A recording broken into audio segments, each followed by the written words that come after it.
2002년 월드컵의 붉은 함성이 대한민국을 뒤덮던 그해 여름밤, 조용한 신도시 아파트 복도에 싸늘한 정적이 흐른다. 모두가 성공을 꿈꾸며 입주한 꿈의 아파트, 그곳에서 벌어진 끔찍한 비극. 그날 한 여인은 가장 행복해야 할 자신의 집에서 싸늘한 주검으로 발견되었습니다. 범인이 완벽하다고 믿었던 그날의 알리바이 속 아무도 눈치채지 못했던 소름 끼치는 실수가 숨어 있었습니다. 사연 시작 전에 무료 버튼인 좋아요는 저에게 큰 힘이 됩니다. 2002년 월드컵의 뜨거운 함성이 온 나라를 뒤덮던 그 여름, 일산 신도시의 한 아파트 단지에는 희망찬 꿈들이 가득했습니다. 그 중에서도 1502호에 살고 있던 김민준과 서연이 부부는 남들이 부러워할 만한 삶을 살고 있었죠. 아니, 적어도 겉으로는 그래 보였습니다.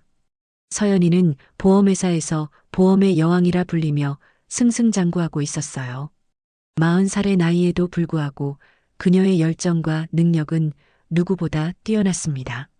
매달 받아오는 급여 봉투는 점점 두꺼워졌고 그 덕분에 가족들은 40평대 아파트에서 여유로운 생활을 할 수 있었죠. 남편 김민주는 43살이었습니다. 한때는 대기업에서 촉망받는 직장인이었지만 IMF 외환위기의 칼바람이 그의 인생을 송두리째 바꿔놓았어요. 명예퇴직이라는 이름 하에 회사를 떠나야 했던 그는 이제 집에서 두 아이를 돌보며 아내의 뒷바라지를 하는 역할을 맡고 있었습니다. 여보, 오늘도 수고 많았어요. 애들은 일찍 재웠으니까 걱정 마세요.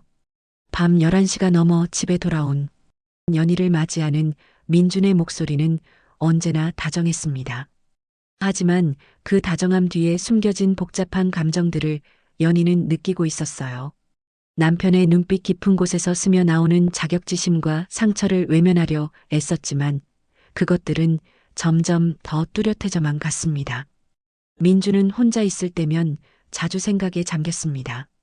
사람들이 아내를 부르는 소리가 귓가에 맴돌았어요. 서연이 팀장님, 서연이 지점장님. 그런 호칭들이 그의 가슴을 찌르듯 아프게 했습니다. 이 집도 이 차도 아이들의 학비도 모두 아내가 벌어온 돈이었으니까요. 나는 이 집에서 대체 뭘까?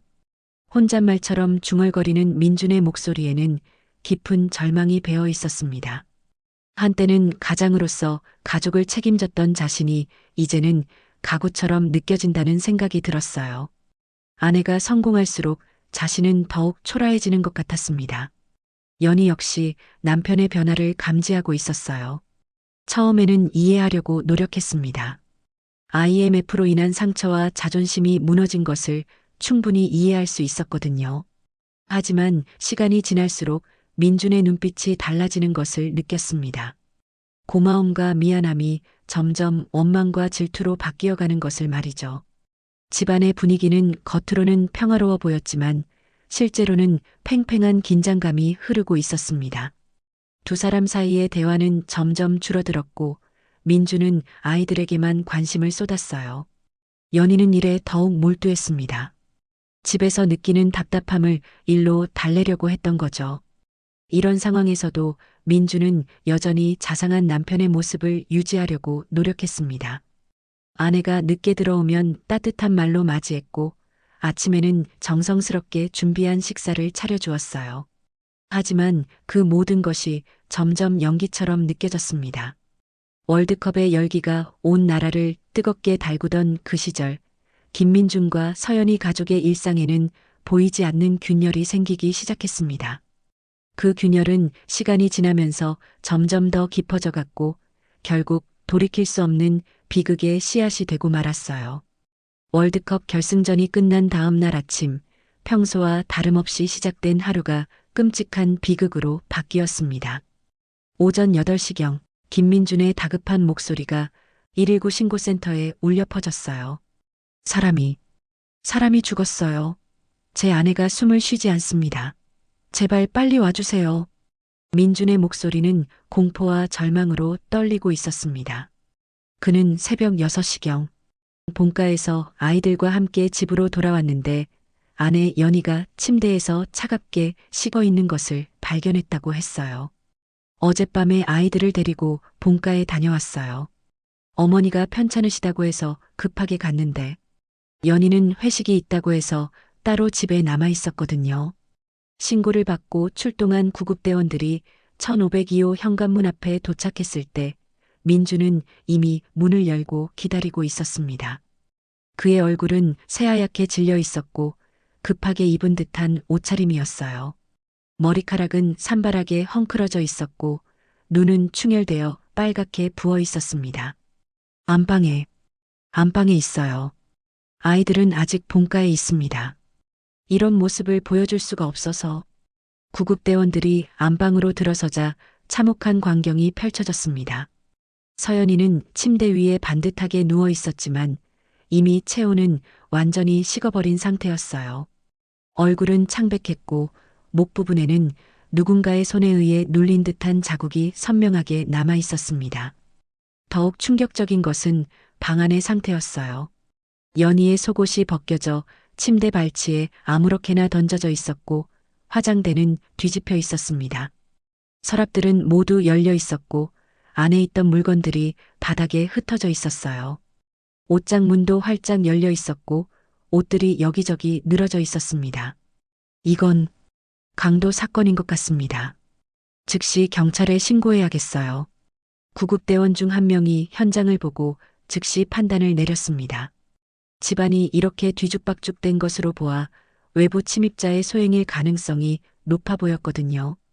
연희의 상태를 보면 성폭행 시도 후 살해된 것으로 추정되었습니다. 어젯밤에 본가에 가지 않았으면, 제가 집에 있었으면 이런 일이 일어나지 않았을 텐데요. 민주는 자책하며 목소리를 떨었습니다. 그는 전날 오후 3시경 어머니로부터 갑작스럽게 몸이 아프다는 연락을 받았다고 했어요. 고혈압으로 쓰러지셨다는 소식에 급하게 아이들과 함께 본가로 향했다고 했습니다. 경찰이 도착했을 때 민주는 거실 바닥에 주저앉아 소리내어 울고 있었습니다. 사건을 담당하게 된 최종훈 형사는 25년 경력의 베테랑이었어요. 그는 현장에 들어서자마자 차분하게 주변을 둘러보기 시작했습니다. 신고자가 남편분이시죠? 어젯밤 상황을 자세히 말씀해 주실 수 있나요? 어머니가 갑자기 쓰러지셨다고 연락이 와서 아이들과 함께 급하게 본가로 갔어요. 연희는 회사 회식이 있다고 해서 따로 집에 남았습니다. 오늘 새벽에 돌아와 보니까 민준의 진술은 또박또박 이어졌습니다. 그는 오후 3시경 집을 나섰고 본가에서 밤을 보낸 후 새벽 6시경 돌아왔다고 했어요. 아이들도 함께 본가에 있었기 때문에 많은 사람들이 증인이 될 수 있었습니다. 처음에는 연희가 아직 자고 있는 줄 알았어요. 어젯밤에 회식이 있었으니까 늦게 들어왔을 거라고 생각했거든요. 그런데 깨우려고 어깨를 건드렸는데 너무 차가워서. 최종훈 형사는 민준의 말을 들으면서도 현장을 꼼꼼히 살펴보고 있었어요. 현관문에는 강제로 열린 흔적이 없었습니다. 범인이 어떻게 집 안으로 들어왔는지가 의문이었죠. 연희가 문을 열어줬을 가능성도 있었지만 밤늦은 시간에 모르는 사람에게 문을 열어줄 리는 없었을 것입니다. 혹시 예비 열쇠를 가지고 있는 사람이 있나요? 저희 부부와 아이들만 알고 있어요. 아, 그리고 아래층에 사는 박철수 씨가 한번 연희가 열쇠를 잃어버렸을 때 도와준 적이 있긴 해요. 그때 예비 열쇠로 문을 열어줬었는데. 민준의 말에 최종훈 형사의 눈이 번뜩였습니다. 박철수라는 인물에 대해 더 자세히 알아볼 필요가 있겠다는 생각이 들었어요. 내부자의 소행일 가능성도 배제할 수 없었거든요. 국과수 감식반이 도착해서 현장을 정밀하게 조사하기 시작했습니다. 지문 채취를 하고 혈흔이나 머리카락 같은 증거물을 수집했어요. 특히 현관문과 창문 주변을 면밀히 살펴봤지만 외부 침입 흔적은 발견되지 않았습니다. 민준의 알리바이는 확실해 보였습니다. 본가 식구들이 모두 그가 밤새 그곳에 있었다고 증언했어요. 시어머니가 편찮으셔서 병원에 모시고 갔던 일도 병원 기록으로 확인되었습니다. 아이들 역시 아빠와 함께 할머니 집에서 잤다고 했어요. 연희 씨가 평소 원한 관계에 있던 사람이 있나요? 직장에서나 개인적으로 문제가 있었던 사람 말입니다. 연희는 워낙 성격이 좋아서요. 직장에서도 인기가 많았고 개인적으로도 누구와 다툰 적이 없어요. 오히려 어려운 사람들을 도와주는 일이 많았는데 민준의 말에서 연희의 인품이 드러났습니다. 그녀는 정말 원한을 살 만한 성격이 아니었어요. 오히려 너무 친절해서 때로는 경계심이 부족하다고 걱정될 정도였다고 합니다. 부검 결과는 다음 날 나왔습니다. 연희의 사망 원인은 목 졸림에 의한 질식사였고 사망 추정 시각은 전날 밤 10시에서 12시 사이였어요. 성폭행 흔적은 발견되지 않았지만 속옷이 벗겨진 상태로 보아 시도는 있었던 것으로 보였습니다. 사건 소식이 알려지면서 아파트 단지는 공포에 휩싸였습니다. 주민들은 민준과 아이들이 집에 없었던 그 시간을 노려 범인이 침입했다고 생각했어요. 하지만 최종훈 형사는 여전히 의문점들이 많다고 느꼈습니다. 사건 발생 이틀 후 최종훈 형사는 본격적인 수사에 착수했습니다. 먼저 연희의 마지막 행적을 추적하기 시작했어요. 회식 장소였던 황소 곱창이라는 식당에서 연희와 함께 저녁을 먹었던 동료들을 하나씩 만나며 그날 밤의 상황을 파악해 나갔습니다. 연희 선배는 평소와 다를 게 없었어요. 오히려 더 밝아 보였다고 해야 할까요? 월드컵 얘기도 하고 아이들 자랑도 많이 하셨거든요. 동료 김미영의 증언이었습니다. 회식은 오후 6시에 시작해서 9시 30분경에 끝났다고 했어요. 연희는 술을 거의 마시지 않았고 2차에는 참석하지 않고 집으로 바로 향했다고 합니다. 선배가 남편분과 아이들이 본가에 갔다고 하셨어요. 그래서 집에 혼자 들어가는 게 무섭지 않냐고 물어봤는데 괜찮다고 하시더라고요. 늘 혼자 있는 일이 많으니까 익숙하다면서요. 최종훈 형사는 연희가 택시를 타고 집으로 향한 시각을 확인했습니다. 택시기사의 증언에 따르면 연희를 아파트 정문에 내려준 시각은 밤 10시 15분경이었어요. 그녀는 평소와 다름없이 밝은 표정이었고 특별히 누군가를 경계하는 모습도 없었다고 합니다. 수사팀은 아파트 주변의 CCTV를 확인했지만 2002년 당시만 해도 카메라가 많지 않아 유용한 정보를 얻기 어려웠어요. 다만 엘리베이터에 설치된 낡은 CCTV 한 대가 있었는데 화질이 너무 나빠서 제대로 된 분석이 힘들었습니다. 그런 가운데 아파트 주민들을 상대로 한 조사에서 중요한 증언이 나왔습니다. 평소 연희에게 특별한 관심을 보였던 인물이 있다는 것이었어요. 1402호에 사는 박철수 씨 말씀이신가요? 그분이 연희 씨한테 좀 과하게 친절하긴 했어요. 부녀회장을 맡고 있던 이영숙 씨의 증언이었습니다. 박철수는 49세의 중년 남성으로 이혼 후 혼자 살고 있었어요. 평소 아파트 주민들의 크고 작은 일들을 도와주는 것으로 유명했는데 유독 연희에게만은 더 각별한 관심을 보였다고 합니다. 박철수 씨가 연희 씨 집 분리수거를 자주 도와주시더라고요. 무거운 짐이 있으면 대신 들어주시고 전구가 나가면 갈아주시고 처음에는 그냥 친절한 분인 줄 알았는데요. 이영숙 씨는 계속해서 말했습니다. 박철수가 연희의 출근 시간과 퇴근 시간을 훤히 알고 있었고 연희가 집에 혼자 있는 날에는 더 자주 그 층에서 목격되었다는 것입니다.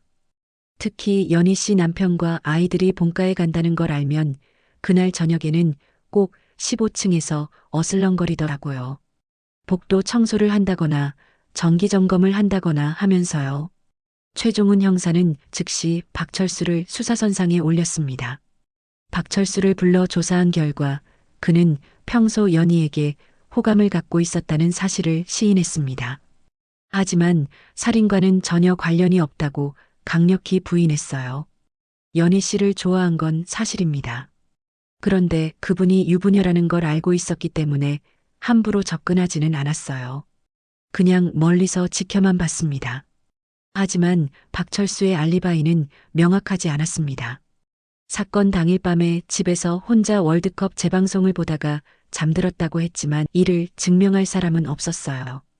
그날 밤에 평소보다 술을 많이 마셨다는 얘기가 있던데요. 월드컵이 끝나서 아쉬웠거든요. 그리고 연희 씨 생각이 나서 혼자 술을 마셨습니다. 솔직히 말하면 그분이 혼자 집에 있다는 생각에 마음이 복잡했어요. 박철수의 고백은 충격적이었습니다. 그는 민준과 아이들이 본가에 간다는 사실을 미리 알고 있었고, 그날 밤 연희가 혼자라는 것도 알고 있었던 것입니다. 어떻게 그런 정보를 알 수 있었는지가 의문이었어요. 민준 씨가 며칠 전에 저한테 말했어요.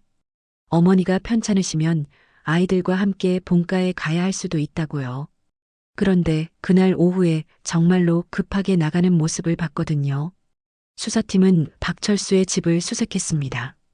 그의 방에서는 연희의 사진들이 발견되었어요. 아파트 행사나 주민 모임에서 찍힌 단체 사진들이었는데 연희가 나온 부분만 따로 오려서 모아놓은 것이었습니다. 이건 뭡니까? 왜 연희 씨 사진만 따로 모아놨죠? 그냥 예쁘셔서 그랬어요. 나쁜 의도는 없었습니다. 박철수의 변명은 설득력이 없었습니다. 더욱 충격적인 것은 그의 일기장이었어요. 연희의 일상을 세세하게 기록해 놓은 내용들이 가득했습니다. 출근 시간, 퇴근 시간, 어떤 옷을 입었는지, 누구와 함께 있었는지까지 상세히 적혀 있었어요. 이건 거의 스토킹 수준인데요. 이렇게 자세히 관찰하고 기록한 이유가 뭡니까? 좋아하는 사람이니까. 관심이 있었던 거예요. 하지만 실제로 해를 끼치려고 한 적은 없습니다. 하지만 박철수의 주장과 달리 수사팀은 그가 연희에게 상당한 집착을 보이고 있었다는 사실을 확인했습니다. 특히 최근 들어서는 연희가 자신을 피한다고 생각해서 불만을 품고 있었다는 정황도 발견되었어요. 일기장의 마지막 부분에는 이런 내용이 적혀 있었습니다. 연희는 나를 무시한다. 내가 이렇게 좋아하는데 왜 모른 척하는 걸까? 언젠가는 내 마음을 알게 해주고 싶다.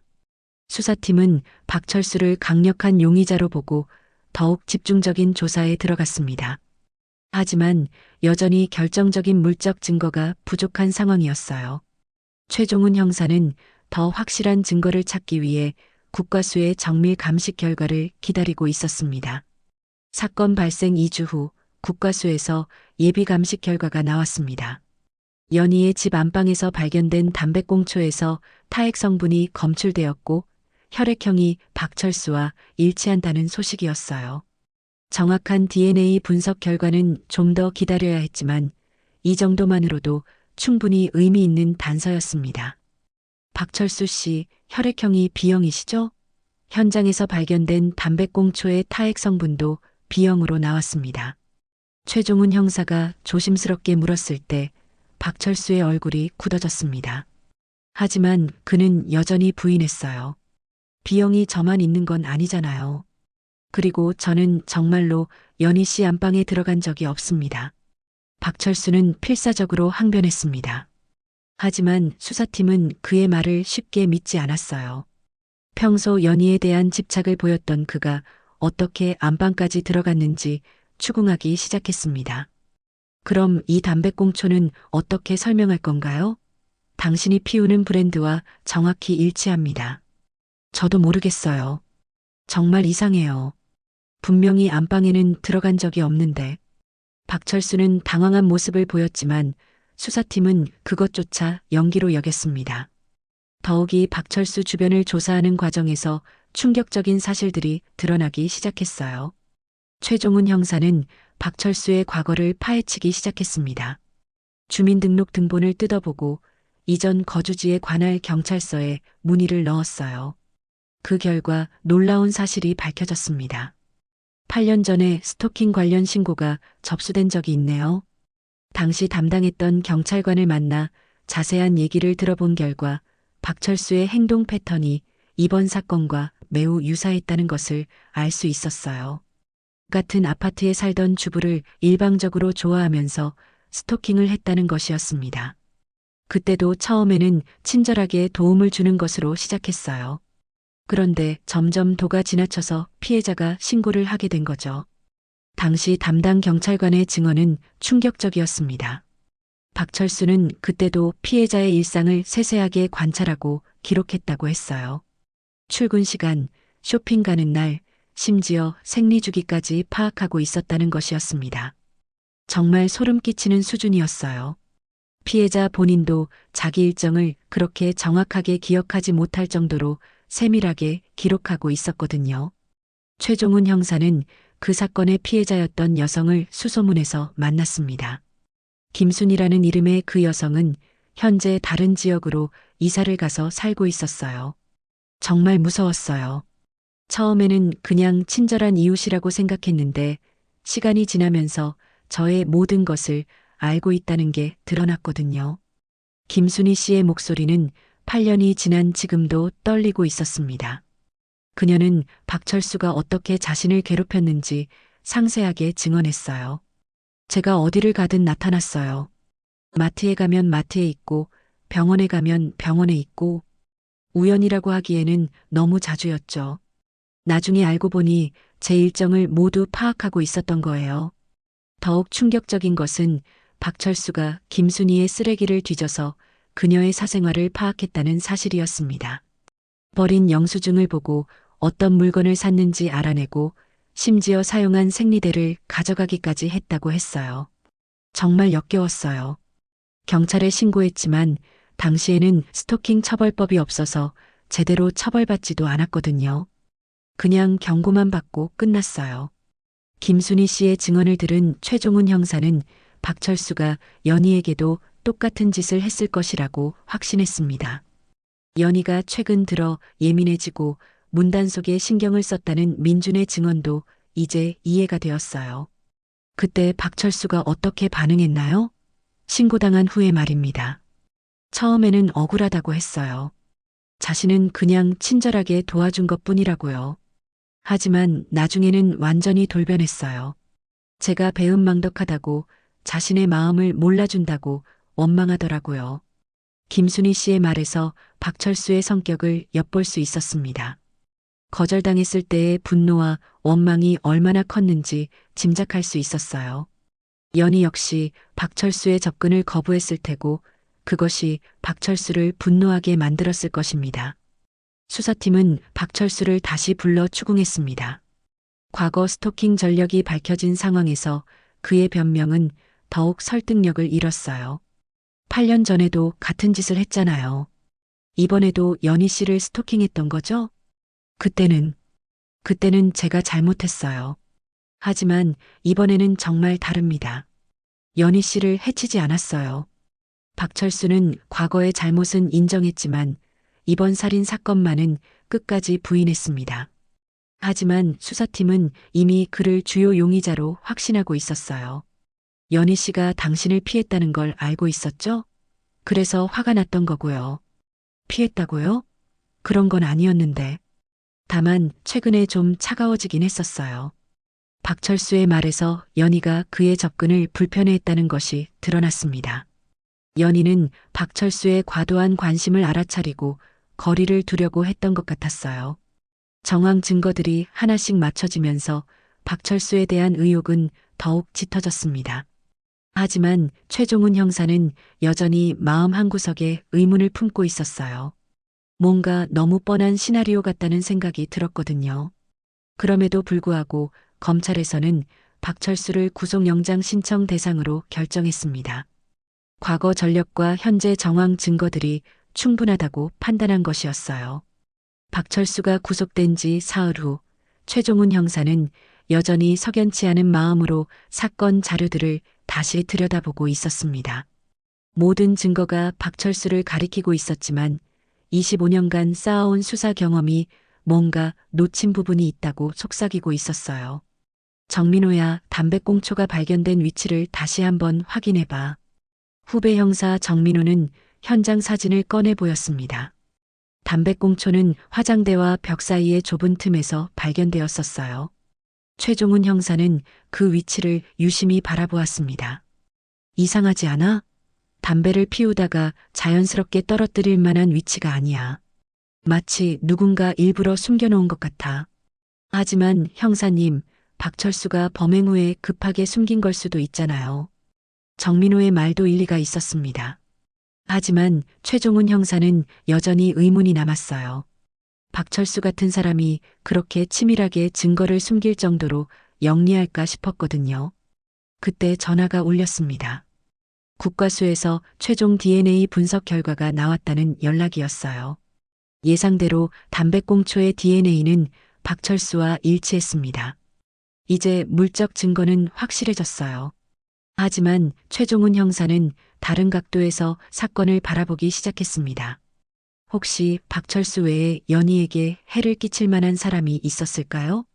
그는 연희의 주변 인물들을 다시 한번 점검해 보기로 했습니다. 민준 씨와 연희 씨 부부관계에 대해서 좀 더 자세히 알아보자. 최종훈 형사는 연희의 직장 동료들을 다시 만나보기로 했습니다. 이번에는 부부관계에 초점을 맞춰서 질문했어요. 연희 씨가 평소에 남편 얘기를 하실 때 어떤 분위기였나요?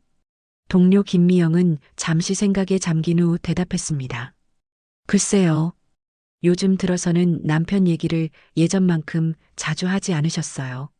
예전에는 남편이 아이들 돌봐주는 얘기나 집안일 도와주는 얘기를 자주 했는데 최근에는 그런 얘기가 줄었죠. 혹시 부부싸움을 했다거나 그런 얘기를 들으신 적은 없나요?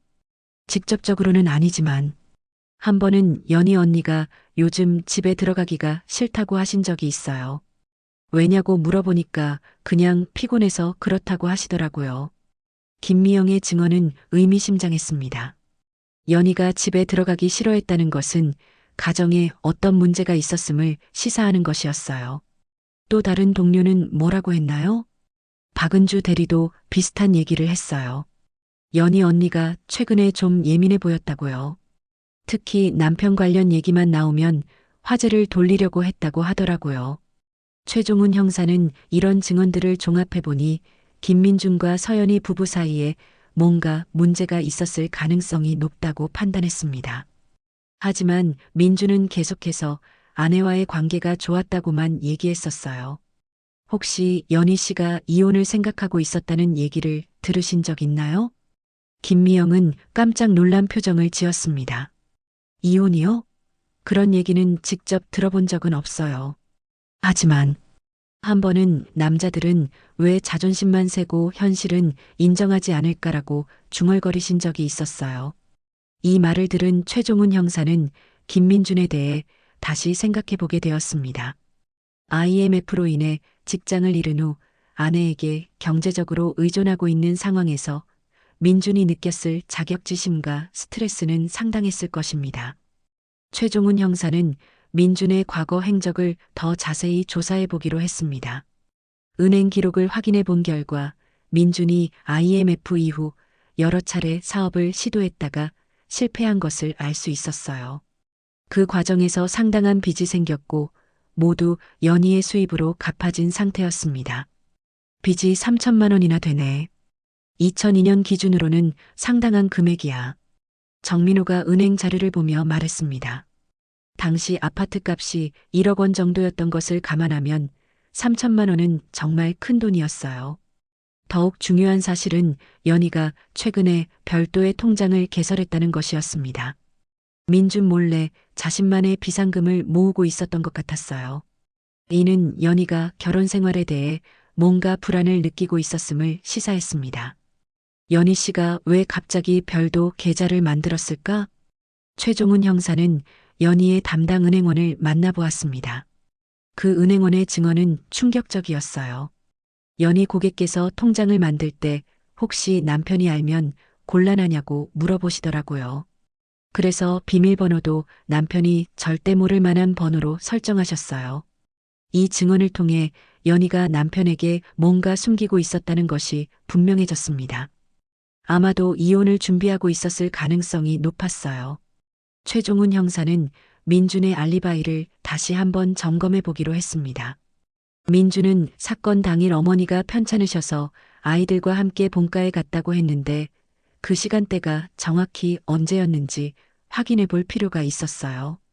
본가 식구들을 다시 만나서 자세히 물어본 결과 민준이 온 시간과 관련해서 약간의 모순이 발견되었습니다. 시어머니는 민준이 오후 4시경에 왔다고 했는데 시아버지는 5시경이었다고 기억하고 있었어요.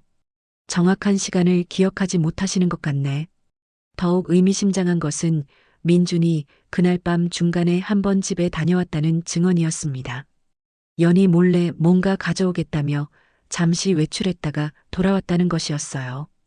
그게 몇 시쯤이었나요? 밤 11시 반쯤이었던 것 같아요. 아이들이 잠든 후였거든요. 이 증언은 민준의 알리바이에 치명적인 흠집을 냈습니다. 연희의 추정 사망 시각과 거의 일치하는 시간에 민준이 집에 다녀왔다는 것이었거든요. 최종훈 형사는 이제 완전히 다른 관점에서 사건을 바라보기 시작했습니다. 혹시 민준이 진짜 범인이고 박철수를 희생양으로 만든 것은 아닐까요? 민준이 사건 당일 밤 집에 다녀왔다는 증언을 확인한 최종훈 형사는 충격에 빠졌습니다. 지금까지 완벽한 알리바이를 가진 것으로 여겨졌던 남편이 실제로는 사건 현장에 있었을 가능성이 생긴 것이었어요. 정민호야, 민준의 차량 이동 경로를 확인해봐. 사건 당일 밤에 정말로 일산에서 본가까지 왔다 갔다 했는지 말이야. 당시만 해도 하이패스나 CCTV가 많지 않았지만 주요 톨게이트나 교차로에는 몇 대씩 설치되어 있었어요. 수사팀은 민준의 차량 번호를 추적하기 시작했습니다. 그 결과 놀라운 사실이 드러났어요. 민준의 차량이 밤 11시 20분경 일산 방향으로 진입하는 모습이 고속도로 CCTV에 포착되었고 새벽 12시 40분경에는 다시 본가 방향으로 향하는 모습이 확인되었습니다. 왕복하는데 1시간 20분. 충분히 범행을 저지를 수 있는 시간이야. 최종훈 형사는 소름이 돋았습니다. 민준이 가족들이 모두 잠든 사이에 몰래 집으로 가서 아내를 살해하고 돌아온 것일 수도 있었거든요. 더욱이 그는 박철수에 대해 잘 알고 있었기 때문에 그를 희생양으로 만들기도 쉬웠을 것입니다. 하지만 담배꽁초는 어떻게 설명할 건가요? 민준 씨는 담배를 피우지 않는다고 했는데 정민호의 지적이 맞았습니다. 하지만 최종훈 형사는 다른 가능성을 생각해 보았어요. 민준이 미리 박철수의 담배꽁초를 수집해서 현장에 남겨둔 것일 수도 있었습니다. 박철수가 평소에 아파트 복도에서 담배를 피운다고 했잖아. 민준이 그걸 미리 주워둔 다음에 범행 현장에 뿌려놓았을 수도 있어. 수사팀은 민준을 다시 불러 조사하기로 했습니다. 이번에는 훨씬 더 구체적이고 날카로운 질문들을 준비했어요.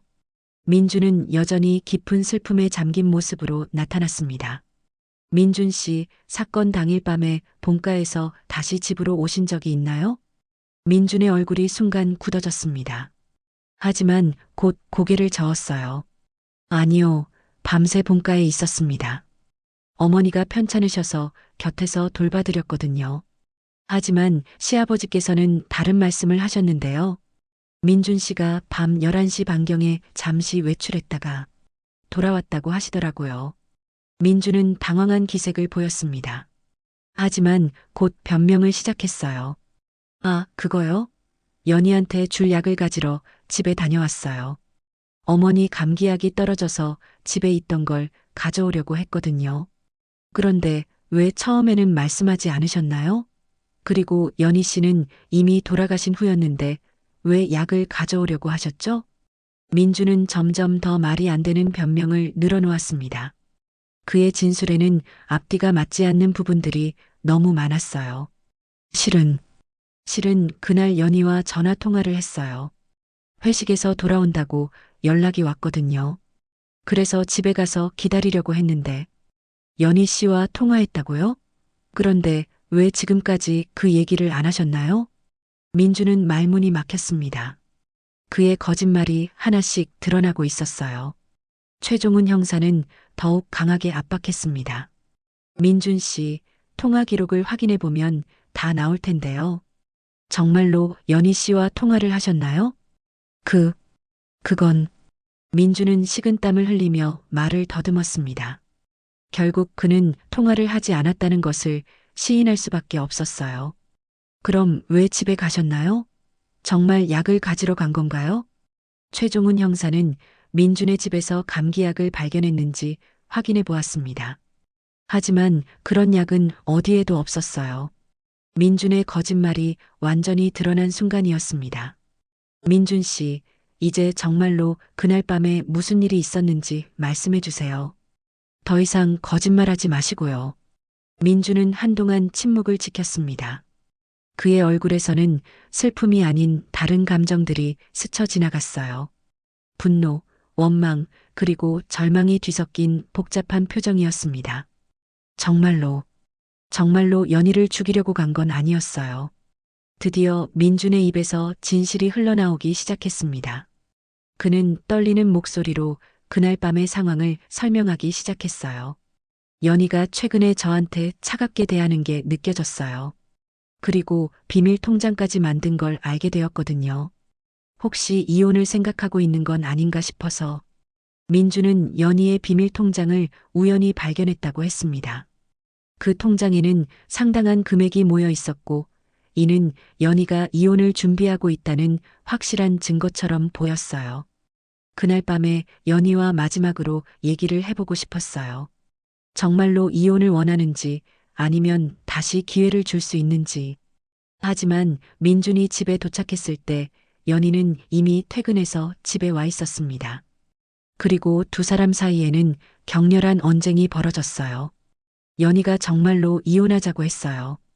이 집에서 나가라고, 더 이상 참을 수 없다고, 제가 무능하다고, 짐이라고.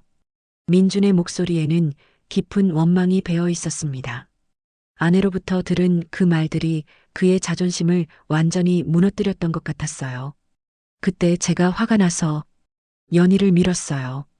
그런데 연희가 화장대에 머리를 부딪혔고 그대로 쓰러졌습니다. 민주는 처음에는 연희가 기절한 줄 알았다고 했습니다. 하지만 시간이 지나도 깨어나지 않자 당황했고 결국 연희가 죽었다는 것을 확인하게 되었어요. 정말 실수였어요. 죽이려고 한 게 아니라 그냥 화가 나서 민 건데. 하지만 최종훈 형사는 민준의 말을 완전히 믿지 않았습니다. 연희의 목에 있던 상처는 단순히 넘어져서 생긴 것이 아니었거든요. 분명히 목을 졸라서 생긴 상처였습니다. 그럼 목을 조른 건 왜죠? 그것도 실수인가요? 민주는 다시 말문이 막혔습니다. 그는 한동안 고민하다가 마지못해 나머지 진실을 털어놓기 시작했습니다. 연희가 쓰러진 후에 연희가 아직 숨을 쉬고 있었어요. 그런데 갑자기 눈을 뜨면서 당신이 정말 그럴 줄 알았어라고 말하는 거예요. 민준의 목소리는 점점 더 떨렸습니다. 그 순간의 기억이 얼마나 끔찍했는지 그의 표정에서 읽을 수 있었어요. 연희가 이제 이혼 사유는 충분하다. 가정폭력 남편이라고 법정에서 말하겠다고 했어요. 그 말을 듣는 순간 머리가 하얘졌어요. 최종훈 형사는 민준의 고백을 조용히 들었습니다. 지금까지 슬픔에 잠긴 남편의 모습만 보여줬던 민준의 진짜 얼굴이 드러나고 있었어요. 그래서 목을 조른 건가요? 아니에요. 처음에는 그냥 입을 막으려고 했어요. 연희가 소리를 지르면 이웃들이 들을까 봐서요. 그런데 연희가 저를 핥히고 발버둥치면서 저항하는 거예요. 민주는 그 순간 자신도 모르게 힘이 들어갔다고 했습니다. 연희의 저항이 점점 약해질 때까지 목을 누르고 있었다는 것이었어요. 언제 연희 씨가 숨을 멈췄는지 알고 계셨나요? 정확히는 모르겠어요. 제정신이 아니었거든요. 연희가 움직이지 않는다는 걸 깨달았을 때는 이미 늦었어요.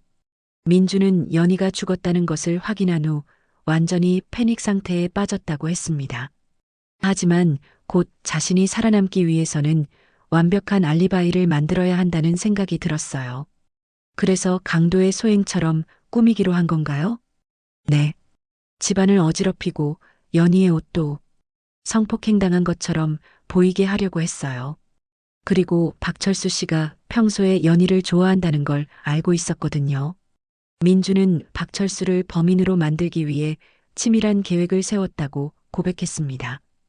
평소 박철수가 복도에서 담배를 피우는 걸 자주 봤기 때문에 미리 담배꽁초를 주워서 모아뒀다는 것이었어요. 언제부터 그런 계획을 세우고 있었나요? 계획이라기보다는 혹시 모를 상황에 대비해서였어요. 연희와 관계가 악화되면서 언젠가는 큰 문제가 생길 것 같다는 생각이 들었거든요. 민준의 말을 들으니 이 모든 것이 우발적 범행이 아니라 어느 정도 계획된 것이었다는 사실이 드러났습니다. 그는 아내와의 관계가 파탄나면서 이미 최악의 시나리오를 준비하고 있었던 것이었어요. 박철수 씨의 담배꽁초는 언제 가져다 놓으신 건가요? 연희를 정리한 후에요. 미리 주머니에 넣어둔 걸 안방에 떨어뜨렸어요. 박철수 씨가 범인이라고 생각하게 만들려고요. 최종훈 형사는 민준의 치밀함에 소름이 돋았습니다. 아내를 살해한 직후에도 그렇게 냉정하게 증거를 조작할 수 있었다는 것이 믿기지 않았어요. 그리고 본가로 돌아가서는 아무 일 없었던 것처럼 행동한 건가요? 아이들이 깨면 안 되니까요. 아무것도 모르는 척해야 했어요. 민주는 본가로 돌아간 후 몇 시간 동안 잠들지 못했다고 했습니다. 하지만 새벽에는 마치 아무 일도 없었던 것처럼 잠든 척을 했어요. 그리고 아침에 일어나서는 아이들과 함께 집으로 돌아가 연희의 시신을 발견했다고 연기를 했던 것입니다. 119에 신고할 때도 연기였나요? 그렇게 절절하게 우시면서요? 일부는 진짜였어요. 연희를 사랑하지 않았던 건 아니거든요. 다만 제가 살기 위해서는 어쩔 수 없었어요. 민준의 말에는 모순이 가득했습니다. 아내를 사랑했다고 하면서도 자신의 체면과 생존을 위해 냉혹하게 살해했다는 것이었어요. 최종훈 형사는 민준에게 마지막 질문을 던졌습니다. 박철수 씨가 억울하게 구속되는 것을 보면서 어떤 기분이었나요?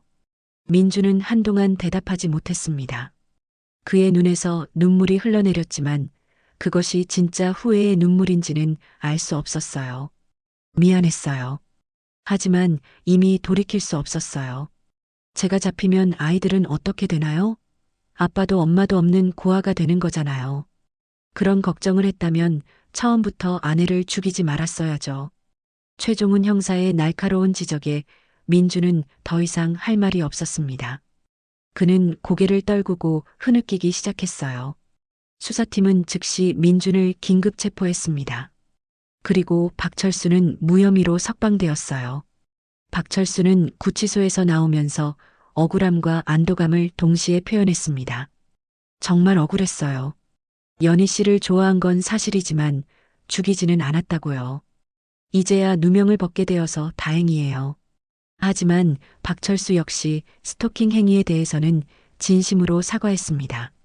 자신의 일방적인 호감 표현이 연희에게 얼마나 큰 스트레스를 주었는지 이제야 깨달았다고 했어요. 민준의 자백으로 인해 사건의 진실이 모두 드러났습니다. 처음에는 외부 침입자에 의한 강도 살인으로 보였던 사건이 실제로는 가정 내 갈등이 빚어낸 비극이었던 것입니다. 언론에서는 이 사건을 가면 쓴 남편의 잔혹한 범행이라고 보도했습니다. 평소 자상한 남편으로 알려졌던 민준이 실제로는 아내를 살해하고 무고한 이웃을 범인으로 몰아간 충격적인 사건이었거든요. 최종훈 형사는 이 사건을 통해 많은 것을 배웠습니다. 겉으로 보이는 모습과 실제 모습이 얼마나 다를 수 있는지, 그리고 가장 가까운 사람이 때로는 가장 위험한 존재가 될 수 있다는 것을 말이죠. 사람의 마음만큼 예측하기 어려운 게 없다는 걸 다시 한번 깨달았어. 정민호에게 하는 최종훈 형사의 말에는 깊은 회한이 담겨 있었습니다. 만약 박철수에 대한 선입견에만 의존했다면 진짜 범인을 놓칠 뻔했거든요. 김민준이 구속된 지 한 달 후 법정에서는 그에 대한 재판이 시작되었습니다. 검찰은 민준을 살인죄와 증거인멸죄, 무고죄로 기소했어요. 그의 범행은 단순한 우발적 살인이 아니라 치밀하게 계획된 악질적인 범죄라고 주장했습니다. 피고인 김민준은 아내를 살해한 후 무고한 박철수를 범인으로 몰기 위해 증거를 조작했습니다. 이는 용서받을 수 없는 극악무도한 범행입니다. 법정에서 민준은 마지막까지 자신의 행동을 변명하려 했습니다. 하지만 그가 미리 수집해둔 박철수의 담배꽁초, 치밀하게 계획된 알리바이 조작 등의 증거들이 모두 드러나면서 변명의 여지는 없었어요. 재판장님, 저는 정말 연희를 사랑했습니다. 단지 순간의 분노로 민준의 눈물 어린 호소도 더 이상 사람들의 마음을 움직이지 못했습니다. 이미 그의 진짜 모습, 아내를 살해하고도 냉정하게 무고한 이웃을 범인으로 몰아간 잔혹한 면모가 모두 드러났기 때문이었어요. 법원은 민준에게 무기징역을 선고했습니다. 판사는 선고 이유에서 이렇게 말했어요. 피고인의 범행은 가족이라는 이름으로 저질러진 극악한 범죄입니다.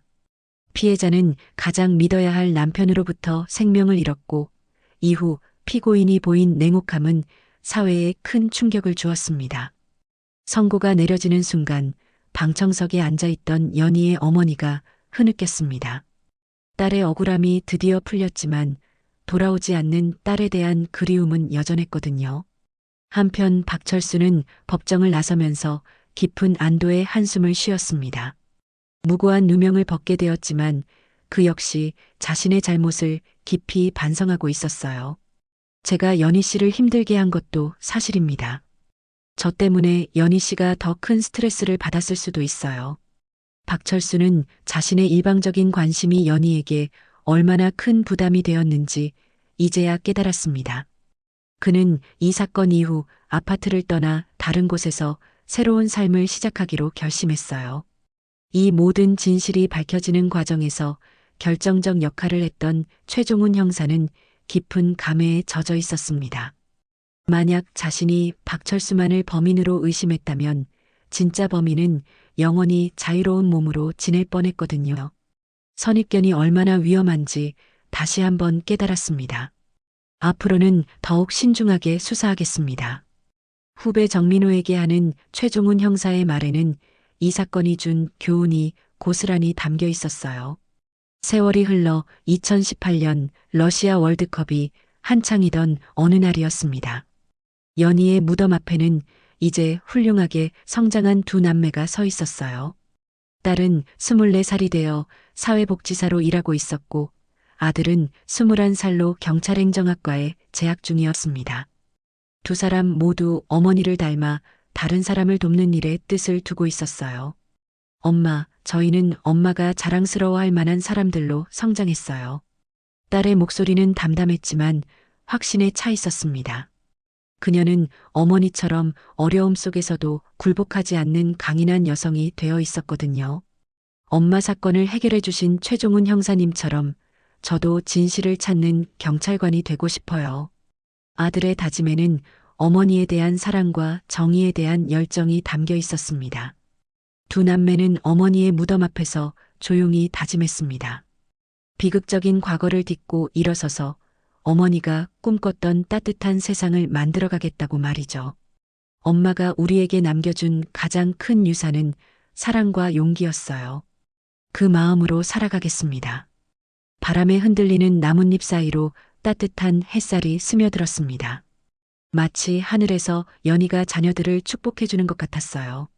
이 사건은 많은 사람들에게 깊은 교훈을 남겼습니다. 가장 가까운 사람이 때로는 가장 위험할 수 있다는 것, 그리고 진실은 시간이 걸리더라도 반드시 밝혀진다는 것을 보여주었거든요. 무엇보다 서연이라는 한 여성의 삶이 헛되지 않았다는 것이 위안이었습니다. 그녀의 죽음을 통해 가정폭력의 심각성이 알려졌고 그녀의 자녀들은 어머니의 정신을 이어받아 세상을 더 따뜻하게 만들어가고 있었어요. 연희는 비록 세상을 떠났지만 그녀의 사랑과 강인함은 영원히 기억될 것입니다. 그리고 그 기억은 우리 모두에게 진실의 소중함과 사랑의 위대함을 일깨워주는 소중한 메시지가 되었습니다. 진실은 감춰질 수 있지만 영원히 묻힐 수는 없습니다. 그리고 진정한 사랑은 죽음조차 이길 수 있다는 것을 연희와 그녀의 아이들이 보여주었습니다. 사연이 마음에 울림이 왔다면 좋아요, 구독 부탁드립니다. 더 좋은 영상으로 보답하겠습니다.